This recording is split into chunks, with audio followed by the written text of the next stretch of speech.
कोट मोहम्मद मां ख़बर शामिल कंदासीं। ॻोठ हाजी शाह मोहम्मद शर वासी चैनवाड़नि जो पीउ पुलिस कांस्टेबल शाहनवाज़ शर 2021 खां इंतहाई ख़तरनाक मुज़ी मर्ज़ में मुब्तला आहे, तॾहिं त गुरबत सबबि इलाज कराइण खां क़ासिर आहे। डॉक्टरनि पारां तजवीज़ कयल दवाऊं बि ख़रीद करण जी सघ न आहे। हिन चयो त मुंहिंजी मदद कई वञे।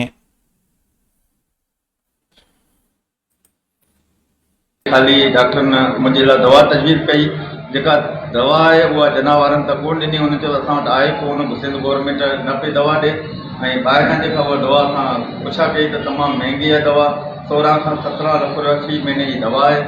त असां लखवात फंड मंझां जी थी करे उन्हनि खे ॿियनि खे थी करे लख रुपया फी महीनो दवा उन्हनि करे ॾिनी असांखे।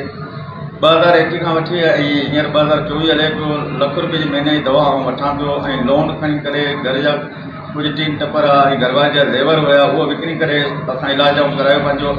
ऐं तमामु जेके टेस्टूं वग़ैरह या दरख़्वास्तूं ऐं IG साहब ऐं DIG